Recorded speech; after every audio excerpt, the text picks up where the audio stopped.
to get an eclipse. The next almost total eclipse is in November of this year.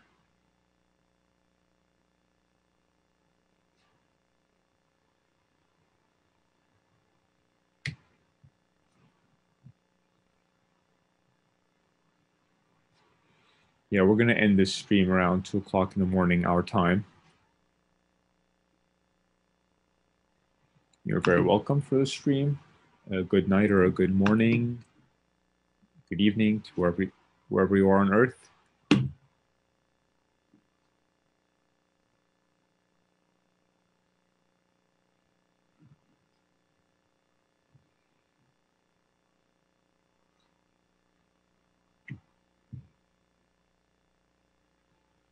I see someone saying that their students sign on in 20 minutes.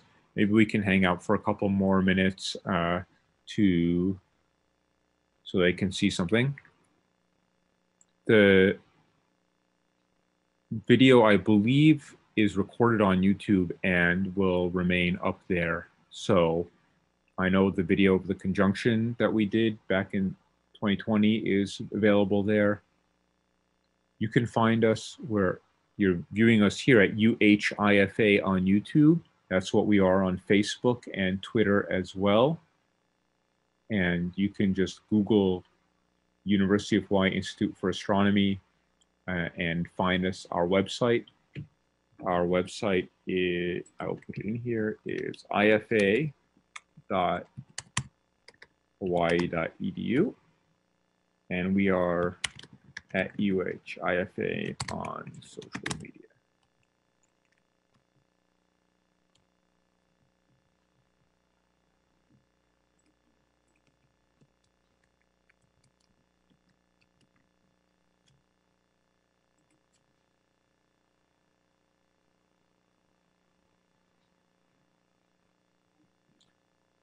So some people ask, what's the longest lunar eclipse? So the Earth's shadow is much larger than the diameter of the moon. And this evening or this morning, we're just skirting the edge of Earth's shadow. So we only had about 14 minutes of totality. But if you go right through the middle of Earth's shadow, you can have over an hour and a half of totality. The longest lunar eclipse that's coming up in any reasonable time is going to be in the year 2264, when none of us will be around to witness it. And that one will be almost 2 hours.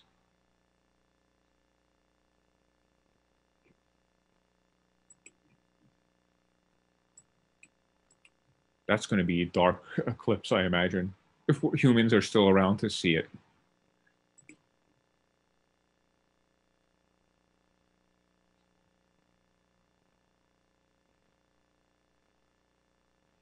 We're doing this from Honolulu, Hawaii.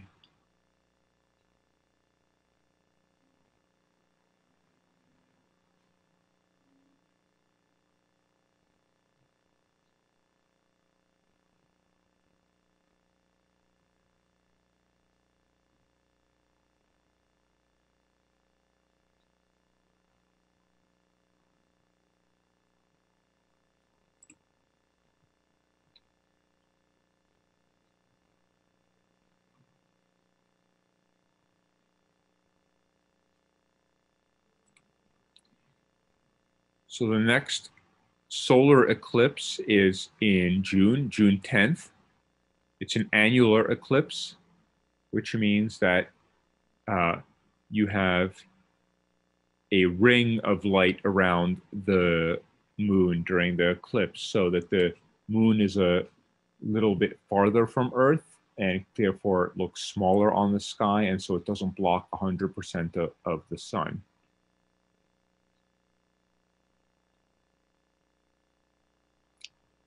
We will have a total solar eclipse in 2024 that we'll be able to see in most of the United States.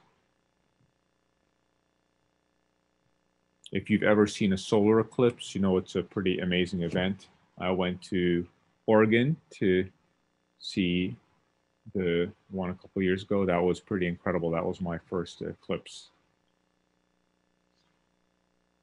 We have astronomers who actually study the sun during eclipses because you can see the outer parts of the sun. One of our colleagues, Shadia Habal, travels around the world catching eclipses, and really amazing images they have with special telescopes and filters showing the material streaming off of the sun. It's many times the radius of the sun. Pretty incredible. And you can only study those portions of the sun during eclipses. Otherwise, the sun is too bright, and spacecraft that observe the sun can't see as close to the sun as you can during an eclipse. So their views are pretty spectacular.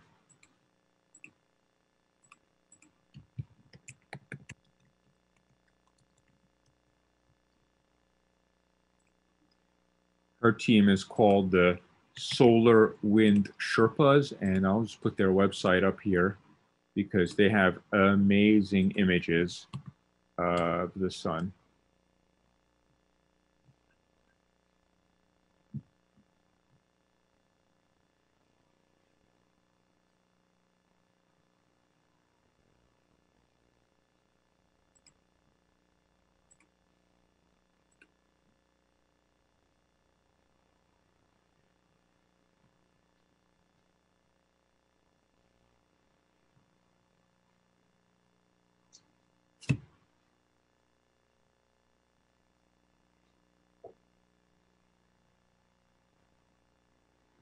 Someone asked where the 2024 solar eclipse would be visible. There are maps of the path of totality on timeanddate.com. So it starts, it crosses over Mexico and then sort of over the eastern central United States and up towards sort of the area of Maine and the Canadian border.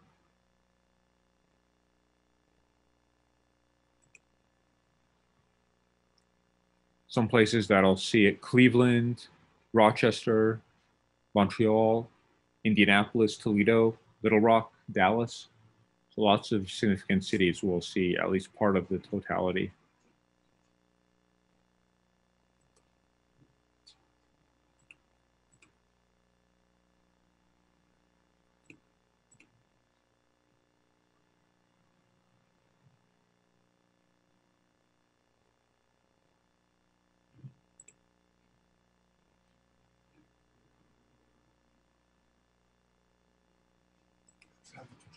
To my father's property. Oh. Really close to.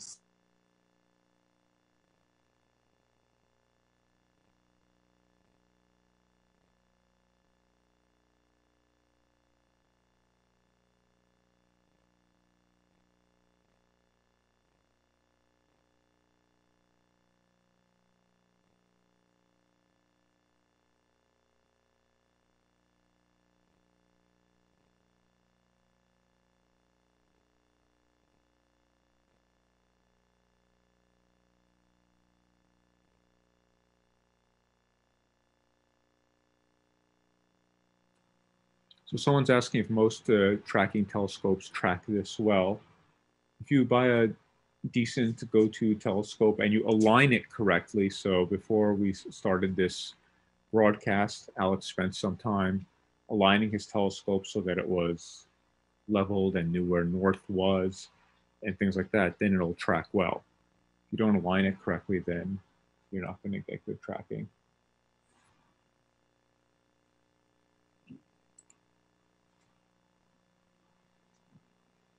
If you're looking up at the sky, the moon was near the constellation Scorpius. So if you see some bright stars near the moon, then you're seeing the constellation Scorpius.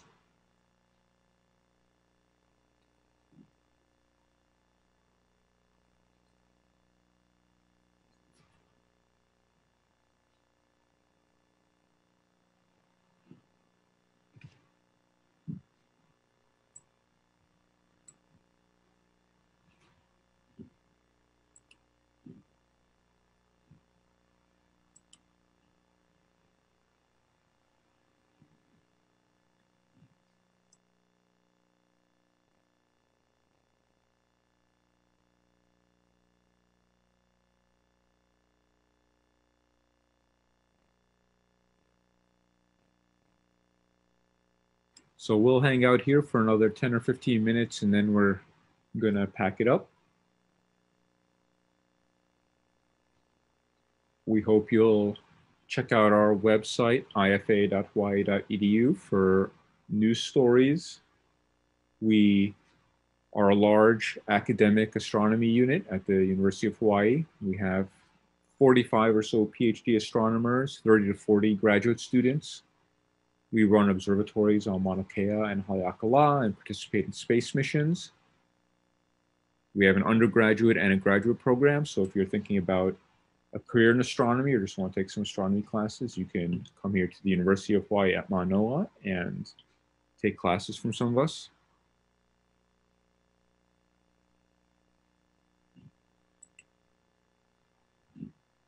Someone is asking about Jupiter and Saturn. So Saturn is rising first, so Saturn will be a little bit higher in the sky than Jupiter, and Jupiter is the brighter one, which is rising a little bit later.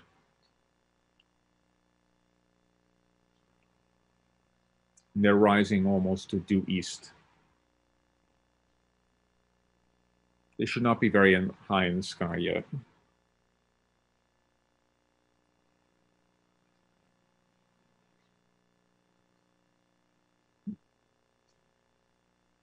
And the bright oranger star high up in the sky is Arcturus or Hokulea.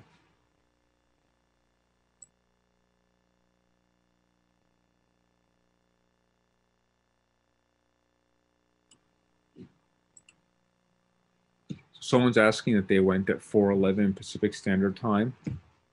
I don't know where you are, Jenny Chen, so it depends where you are on Earth, but California did not have a view of totality because California is not facing the right way to see the total eclipse.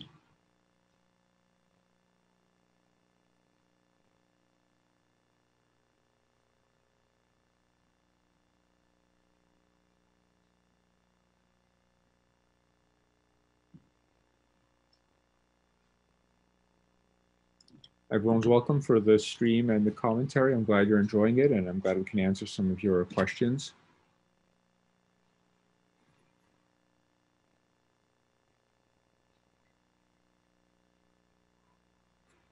Yeah, someone's asking about the stars that are close to the moon. Scorpio looks kind of like a backwards curved check mark to me. That's probably a bad description, but it's the best I can do off the top of my head. And the moon is kind of cradled by the check mark of Scorpio.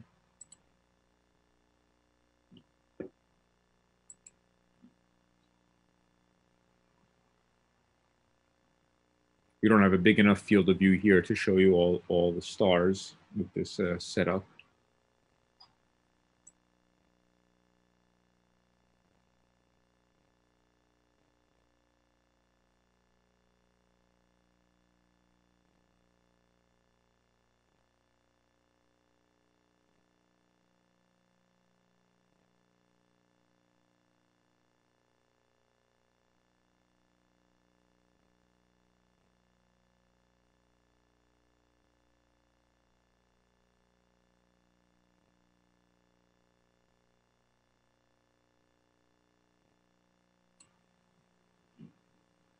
So here in Hawaii, Jupiter and Saturn are rising now. Depending on what's on your horizon, if there's mountains or something in the way, you won't see them. You have to look towards the eastern horizon. I can't see them. My horizon is blocked by my eastern horizon is blocked by mountains. But there are a lot of apps you can get on your phone or on your computer that will show you what's visible right now. A lot of great phone apps. You just, if you have a smartphone, an Android or an iOS phone, you can just point to somewhere in the sky and it'll show you what's up. Google has a great program, Google Sky.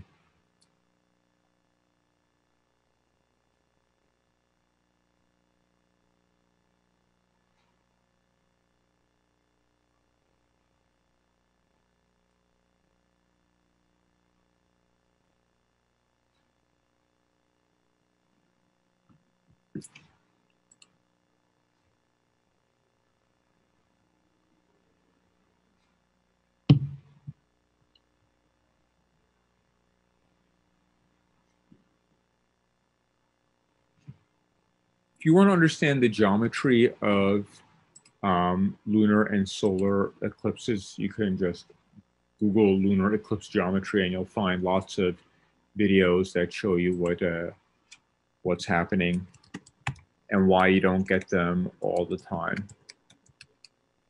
If the orbit of the moon was exactly in the same plane as the orbit of the Earth is around the sun, then we would get an eclipse every month. We would get a solar eclipse when the moon was between the sun and the Earth. That's when we have new moon. The moon is backlit by the sun, so we see the dark part of the moon. The moon's not lit for us. That's new moon. And if it was lined up with the sun every time, we would get a solar eclipse every month at new moon, and we would get a lunar eclipse every month at full moon. But because the orbit of the moon is tilted relative to Earth's orbit, sometimes the moon is a little bit above the sun or a little bit below the sun compared to Earth, and so we don't get an eclipse.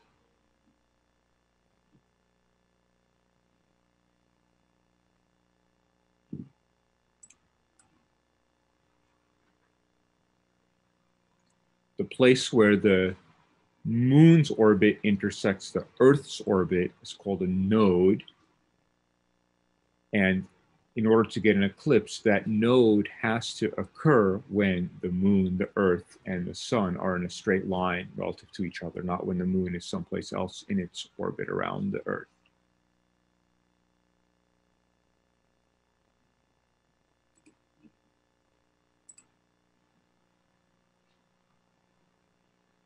Shout out to my friends Chris and Ryan, who I see are hanging on here in the early morning hours.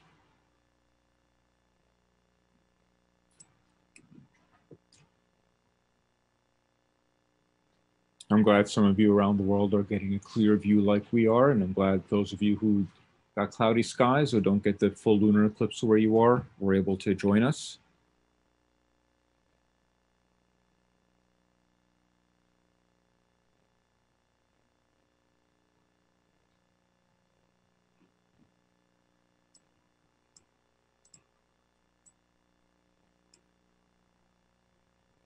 Someone asking what the supermoon is. So the orbit of the moon around the Earth is not a perfect circle.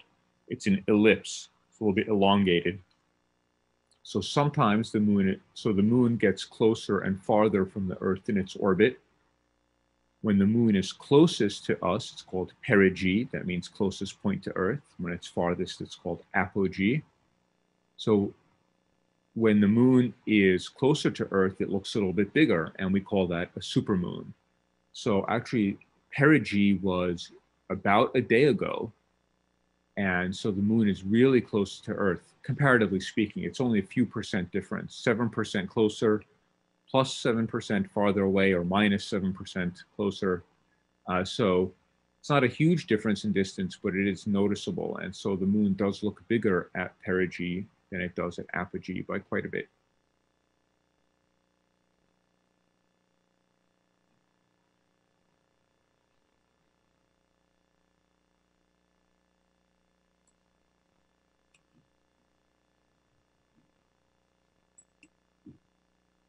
Yeah, we're now well past totality. Totality ended a little more than half an hour ago. And now you can see that the copper color is not so visible anymore. And we're probably going to end this feed in a few minutes. It'll be available on our YouTube channel here to rewatch. We have videos from some of our students talking about their research, and some talks about astronomy. We'll be populating it with more videos over the next few months from our past public presentations. And again, you can keep up with events going on here, astronomy news, public events that we'll start having again as COVID decreases at our website, ifa.hawaii.edu, and our Twitter and Facebook, UHIFA.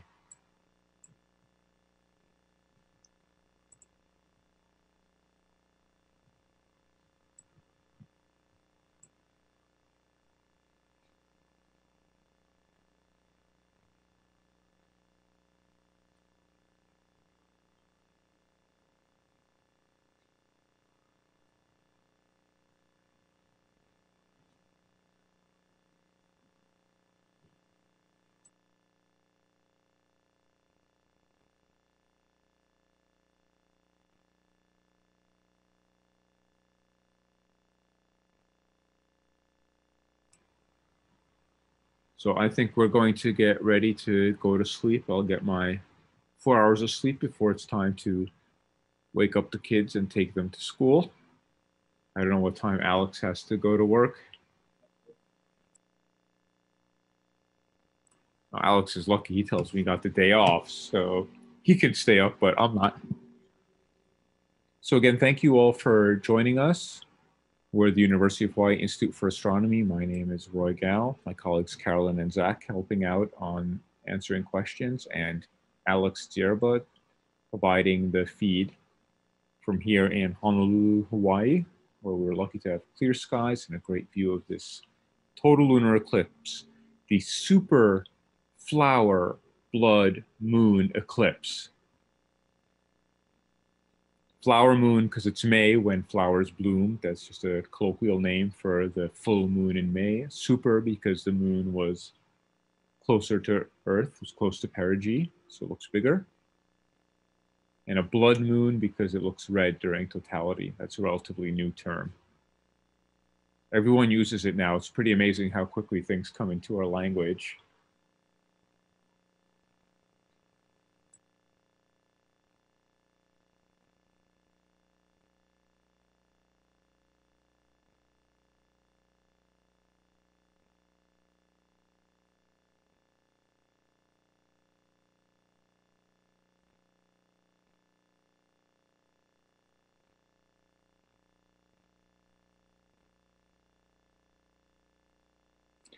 All right, I'm going to turn off our live stream here, and that'll be the end of our broadcast from Hawaii. Thank you again for joining us.